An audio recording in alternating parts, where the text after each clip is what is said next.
Greetings, citizens, and thanks for tuning in to Nindie Nation episode 108. I'm Jeff, and if this is your first time here, thanks for stopping by. Nindie Nation is your one-stop weekly shop for everything independently developed for the Nintendo Switch. Today is yet another massive list of indies releasing from March 22nd through the 28th. And then as usual, we'll head over to the eShop deals to help you find just the thing to keep your Joy-Cons synced. Nindie Nation hits YouTube each and every Tuesday, and we've got an audio podcast feed which is hosted by our friends at the Nintendo Village. On Thursdays, we stream and chat our way through some of the week's new releases during Nindies at Night, and of course, you can always find everything on Twitter at Nindie Nation. Really excited to kick off our very first Nindie Backlog Club this week, so stick around until the end, and while you're listening, go ahead and hit the link in this episode's description to join us on Discord, because that's going to be a big part of what we've got in store. Now, you know the drill, we cover all the week's new games, but for whatever reason, there's always a handful of titles that drop in between episodes without any warning, because why market your game, you know? Anyways, the marketing teams were absolutely out to lunch this week because we're kicking off episode 108 of Nindie Nation by taking a look at the irresponsibly long list of 11 neglected Nindies that released since episode 107. Right after posting last week's episode, a charming little indie popped up on the eShop that is worth the attention of any adventure game fan. Later Alligator released in late 2019 by Pillow Fight and earned universal acclaim for its jazz-infused whodunit story starring Pat the Alligator in Alligator, New York City. The animated film noir visuals and hilarious writing complement a tried-and-true gameplay style, and there are dozens of clever minigames littered throughout. You can expect about 3 hours out of the initial story, but with the combination of rave reviews and multiple endings to come back to, later Alligator seems well worth $17.99. Dark Water Slime Invader could be the name of an unidentifiable liquid found in the tub after a toddler with a stomachache takes a bath, but it's also a platformer developed by DevBox and published for $14.99 by Trues. It's clearly inspired by the Ori games, not only in how traversal involves chaining together multiple moves, but even the way the on-screen HUD is laid out too. I'm not a fan of the visual style though, it's a bit too mobile gamey. I'd say hold off for reviews before you let this dark water invade your slime. God, that sounded way grosser when I read it out loud. Sorry about that. Remember those really weird games about being considerate that we've covered in the past? Well, we got a third one this week when Gmode released Kukiyomi 3 Considerate More and More Father to Son. So think of this kind of like WarioWare. Short, simple mini-games, and a lot of them, where the premise is centered around social situations and your goal is to maneuver the character in red to be as considerate as possible. It's $4.49, and if nothing else, it sure is different. Minimal Games had another idea for chess and was like, I've got it! Vikings! And then Cubite Interactive published Chess Knight's Viking Lands for $1.99. This is probably a Nindie no-no, but I've got a soft spot for the classic puzzler Pipe Dream. Remember that one? It's been repurposed in a bunch of other games, usually as some kind of hacking minigame or something. Water starts in one square, you move and rotate pipes until it connects to the other side, you know, that old chestnut. Well, Prison Games ported a mobile version of that for $5.59 and called it Among Pipes. But now we're on to the Nindie no-nos, and hoo boy do we have a selection this week. Here are the 6 titles that Nindie Nation recommends under no circumstances. One fine day, an ordinary good-looking housewife was walking down the car park of a shopping center when she got into a cloud of mysterious fog, turning out to be an interdimensional portal. Unfortunately, on the other side, she was just in a Find the Hidden Object game for $7, and that one is called Lost Lands 2: The Four Horsemen by 5BN Studio. And then Piotr Skalski was like, I've got it! Excite Bike! But bad. and out came Dirt Bike Retro for $5. The team at Triva, wait, isn't that the name of one of those artificial sugar companies? They released 3D arcade fishing and, yeah, it's about what you'd expect from a Nindie no-no fishing game for $15. Yeesh. Have you ever seen that game at the arcade where you earn tickets by casting a fishing hook downwards, and as you reel it up, you try to catch the biggest fish possible? That's what Gem Miner is, but with rocks and dirt, and Digital Game Group thinks it's worth $5.99. Prison Games also released, I'm sorry, does that say Gangsta Paradise?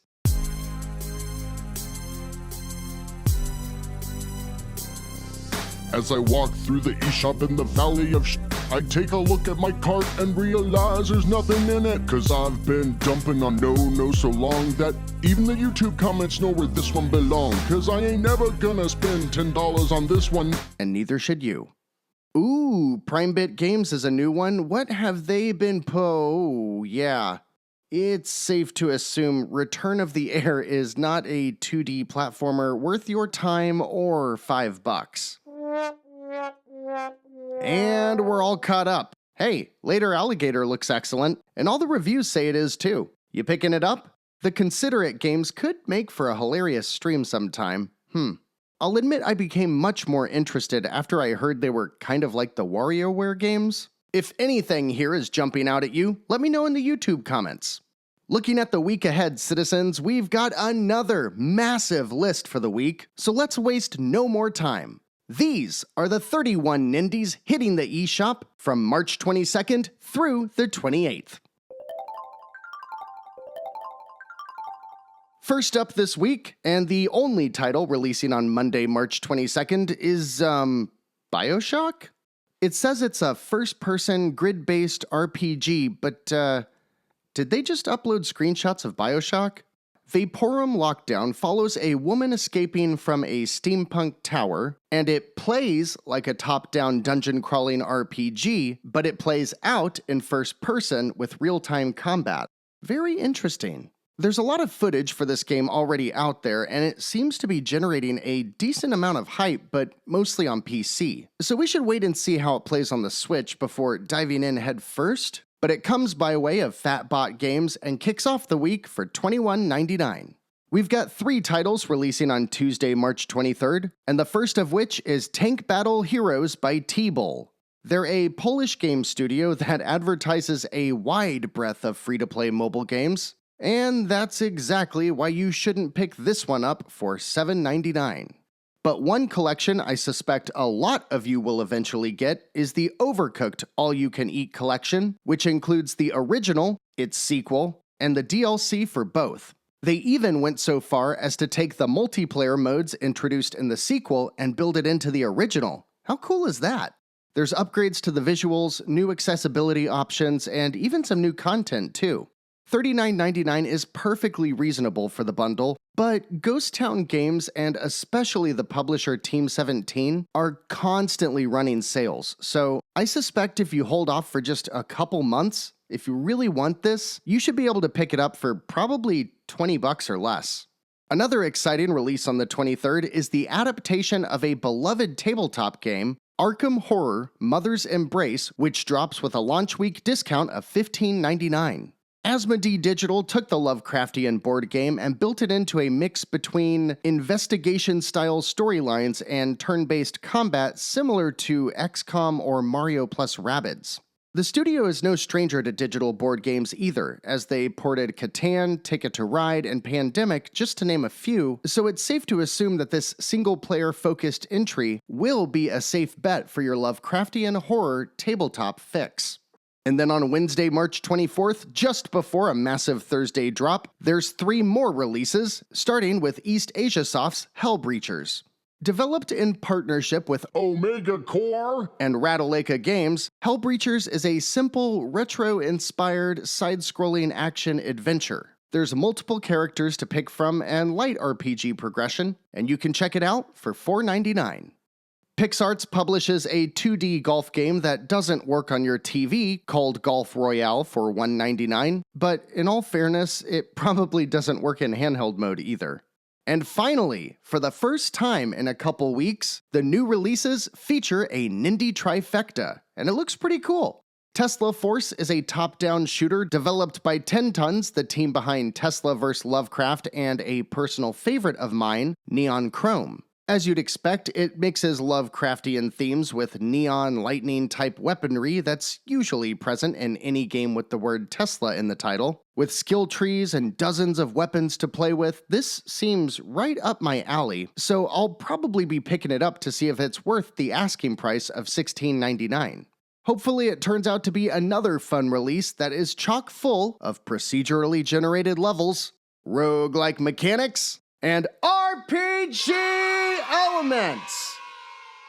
The massive Thursday drop this week is indeed just that, with 20 games releasing on March 25th, and we get this ball rolling with Cosmocrats. It's a physics puzzle game set against the comedic backdrop of a Soviet team bumbling their way through the space race. It's published by Modern Wolf, who is new to the Switch, and it launches for $14.99. Little Kite by Anade Studio is the next release by Restless Corp, who had a couple of decent titles released last year. This one is a point-and-click adventure game about a broken household and a widow's struggles with keeping her son safe from her new abusive alcoholic husband.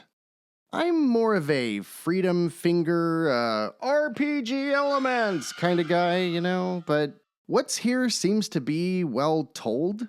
I guess if alcohol-induced domestic violence is your idea of some good video gaming, you can check it out for $9.99. Sakai Games released Clyax 2 for $11.99, which is a side-scrolling survival horror.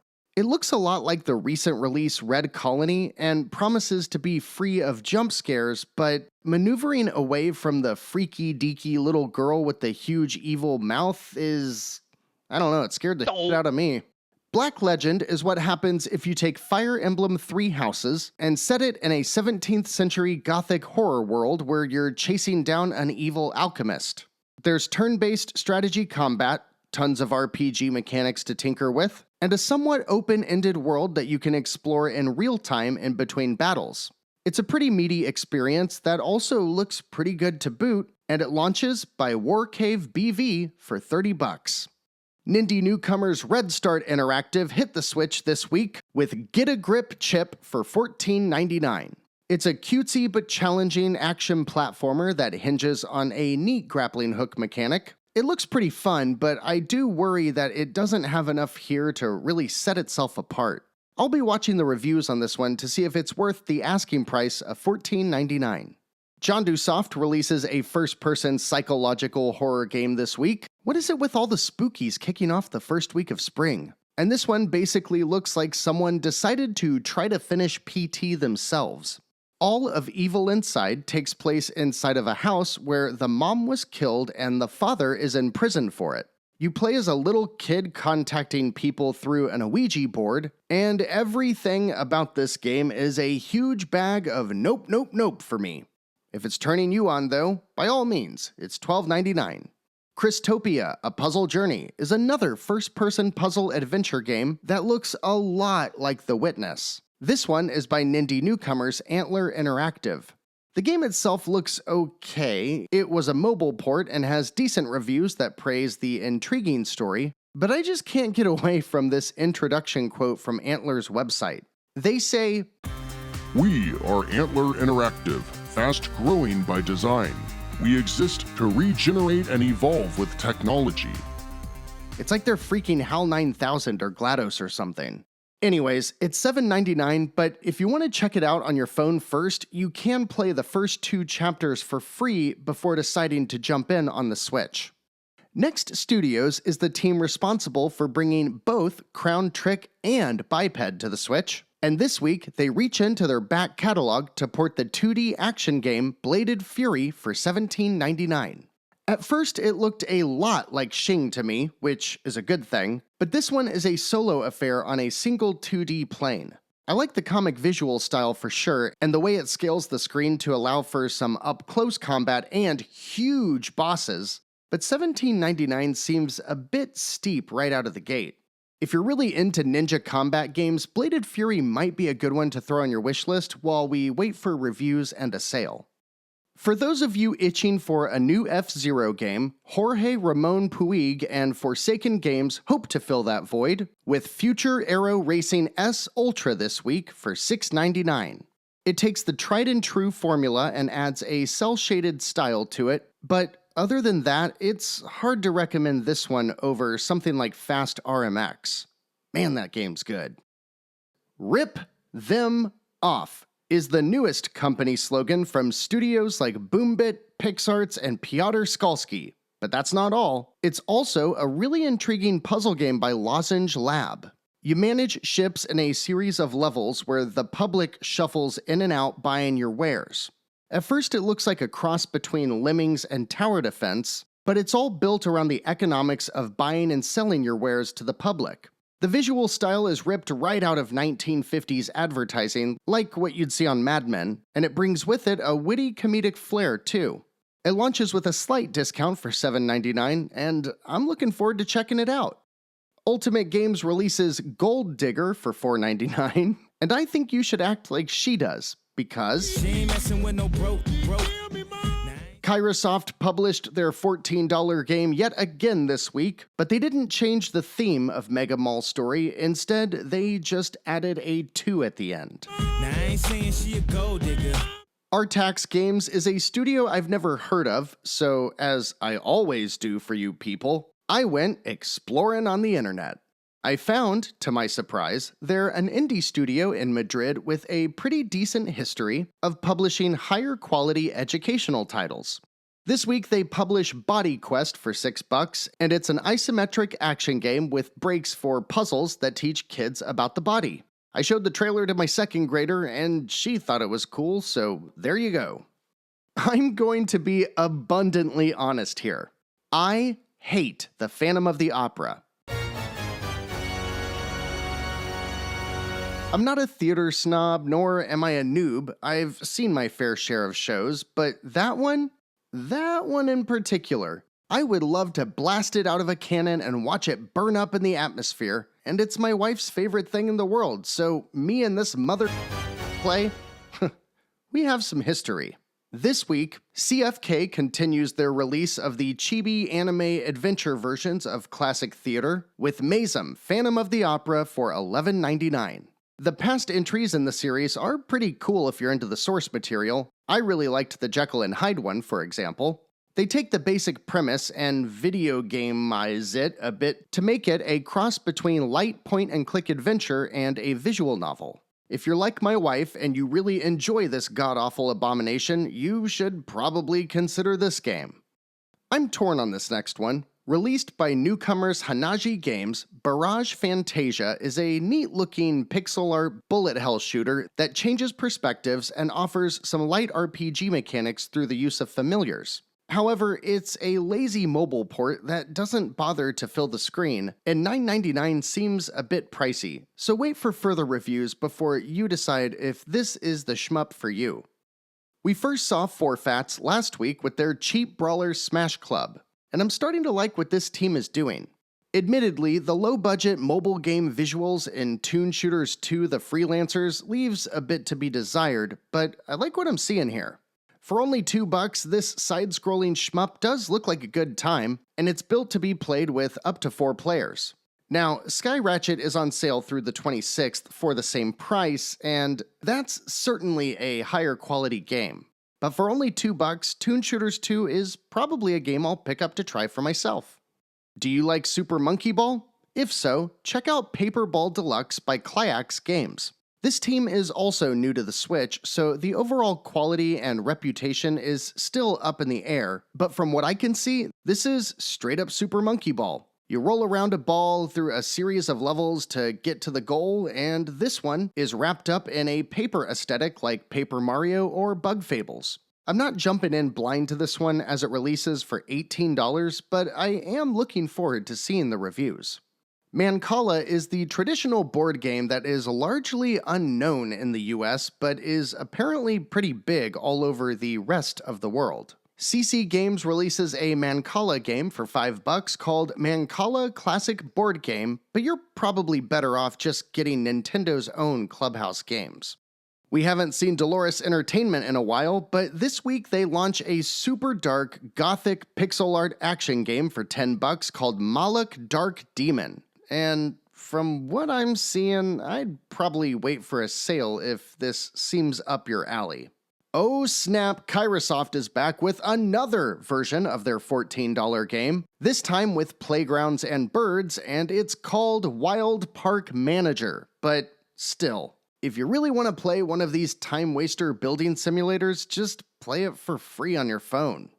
I mentioned Neon Chrome earlier, and if, like me, you like the idea of neon cyberpunk-themed twin-stick roguelikes, you'll probably be interested in Forever Entertainment's upcoming Danger Scavenger. I should be getting a copy of this game and look forward to checking it out on Nindies at Night with all of you later this week. For the most part, it seems like a pretty by-the-books trifecta, but I'm always down for a $10 twin-stick shooter, especially when they include procedurally generated levels, roguelike mechanics, and RPG elements! And rounding out the week are 3 more games releasing on Friday, March 26th. Die with Glory is the latest by Chili Dog Interactive, and it releases for $6.99. It's an adventure game developed by Veslo Games that seems mostly platforming and puzzle-based, about a, of course, Viking on his way to Valhalla. It's cute and it's got a pretty simple premise, but I'm not sure it's gonna be anything to write home about. And then we've got Ratalaika's usual weekly game for $5, and this one is all kinds of silly. One Escape follows 3 buffed out, shirtless prisoners as they escape from jail, who also happen to be a duck, gorilla, and a boar. It's a retro-inspired platformer with mostly stealth-based mechanics, but a nice dose of puzzle and action as well. Ratalaika is really good at simple games that are enjoyable over a weekend, and One Escape seems to be just that, if not also pretty ridiculous. And last but certainly not least for this week is Genesis Noir. It's seen a fair amount of press recently, partly because of its launch on Xbox Game Pass, but also because of just how cool it looks. As the name suggests, it's a black and white noir story similar to later Alligator, which we covered at the top of the show. It's a point-and-click adventure game at its core, but it has quite a bit more to offer. You play as a watch peddler caught in a love triangle among cosmic beings, and will traverse both time and space in a premise that mixes detective work, parallel dimensions, and a love story. It's developed by Feral Cat Den, published by Fellow Traveler, and is just so far out there in everything it's setting out to do, it's gonna be hard to ignore if you dig adventure games. I would expect to see a lot of coverage for this one, so there's no need to go into it blind. But if you are interested and satisfied with the reviews, jump on it this week because Genesis Noir launches with a 20% discount for $11.99. Can you believe that list? There's all kinds of stuff this week. Vaporum and Genesis Noir look great for their stories. Danger Scavenger and Tesla Force are 2 welcome additions to the Trifecta library. And there's plenty of cheap, interesting little games in there too. Let me know what you're adding to your wish list in the comments or on Twitter at Nindie Nation. As you all know, I'm expecting a pretty big drop of indies any day now, and we're gonna get at least some of those through Xbox later this week. As such, the deals are still fairly slim, and this week's list is shorter than usual. But if all goes according to plan and we have some nice deals coming up towards the end of the week, I'll make another video then. With all that said, these are the 7 Nindie deals that we recommend through at least March 27th.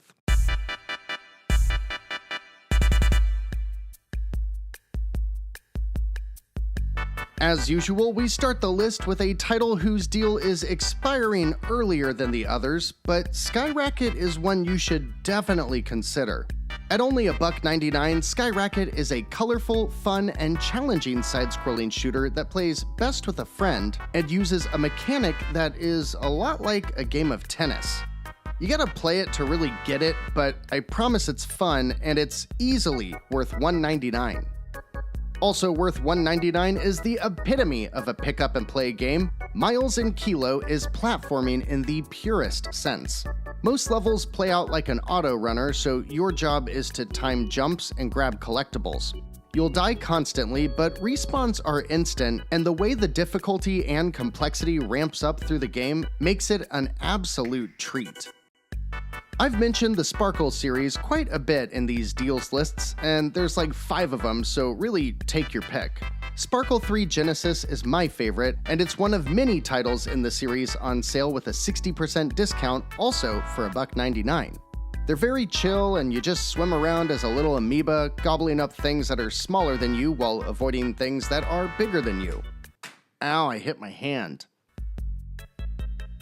It adds in some RPG progression and is just a nice, relaxing way to keep your hands busy. Sometimes that's enough, you know? But if you want to get your noodle cooking something fierce, why not throw $2.74 at Despotism 3K? It's a resource management sim where you are an all-powerful AI and you're using humans to keep the machine alive. There's tons of funny pop culture references, and each level is randomly generated, so there's always something new to see. It's great fun and always a challenge, so if you're feeling a puzzle game this week, consider picking up Despotism 3K while it's 75% off. We just had Die for Valhalla on the list a few weeks back, but a few of you ended up loving it, and then even more of you said that you wished you had gone back and picked it up, so here you go. With an 80% discount for only $2.39, Die for Valhalla is an arcade brawler with a ridiculous amount of gore. It's got deep gameplay and tons of replay value because of the character progression that makes each game different. It's a pretty tough one, but there are some difficulty options to help you out, and while it isn't the best brawler on the Switch, I do think that it's just different enough to pick up while it's on sale. If you like the trifectas we featured earlier, but really want something a bit more Souls-like, then Immortal Planet is just the game for you. It's an isometric game that reminds me visually of Transistor, and includes combat that is very deliberate and methodical, like a Souls game. If you want a super cool environment to explore and you're in the mood for a challenge, Immortal Planet is currently 60% off for just $5.99 and includes procedurally generated levels, roguelike mechanics, and RPG elements! And finally, my favorite of the batch is a modernized take on the Mega Man X series called Metalloid Origin. I'll say this up front that the game is a bit janky at times, so don't expect perfection, but what's here is very close to that Mega Man X style gameplay, but with modern twists like experience grinding, customizable upgrades, and a bit more of a reason to revisit levels because of some Metroid-like design. It all works together to make a really fun premise, and the translation is awful, so there's some really unintentionally funny moments as well. At 40% off, Metalloid Origin is currently $4.19. The deals continue to be slimmer than usual, but I think that's gonna change soon because on March 26th, Xbox will be showcasing as many as 100 indie games, and you can bet that as those start to show up on Game Pass, many of them will see discounts on the eShop as well. If you are picking up any of this week's deals, let me know in the YouTube comments or hit up the Deals channel on Discord.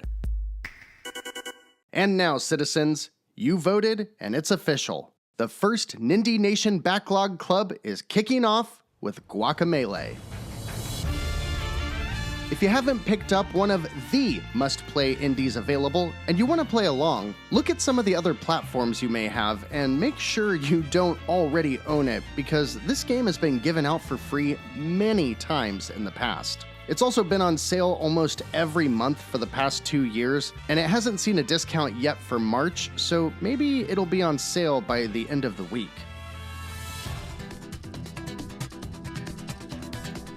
As for the details, what the Backlog Club is and what we're actually doing, well, this is an opportunity for all of us to play through a game together that has either been sitting on our backlog or we've just never gotten around to picking up. Guacamelee is an excellent side-scrolling Metroidvania that focuses heavily on combo-driven melee combat, as the name suggests. It's dripping in style, it's hilarious throughout, and at about 6 or 7 hours to roll credits, it's not a lot to bite off either. Here's how it's gonna work.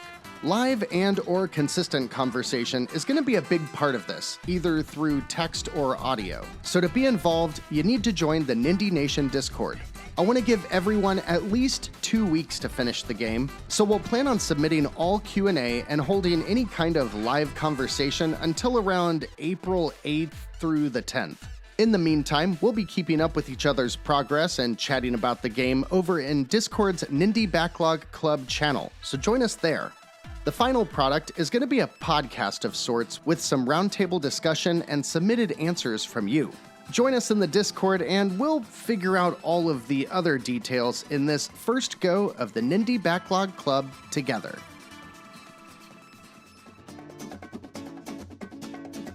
That brings me to a very important point in this week's wrap-up. My family is taking a quick vacation next week, so there will be no Nindie Nation on March 30th, and the next episode will post as usual on Tuesday, April 6th. In the meantime, we should be able to keep Nindies at Night going, so come join us this Thursday at 10 p.m. Eastern on twitch.tv/Nindie Nation. We'll be playing Chained, 3 out of 10, and possibly one of this week's releases. If there's anything you want to see, let me know.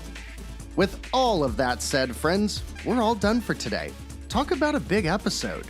Be sure to keep in touch over on Twitter at Nindie Nation and all the other usual channels. If you want to help us grow, the best way to do that is to like and subscribe to Nindie Nation content. Thanks for hanging out with us today, citizens. I'm really looking forward to the first Nindie Backlog Club, and the big Xbox Indie Showcase on March 26th will certainly be exciting. So come hang out and we'll watch it together on Discord. Don't forget that next week we'll be taking a break from the weekly episode, but we'll still have Nindies at Night on Thursday, and I hope to see you there. Until then, citizens, I'm Jeff. This has been Nindie Nation episode 108. And remember, no matter what type of game you're looking for, Nindie Nation will be right here to help you find just the thing to keep your Joy-Cons synced.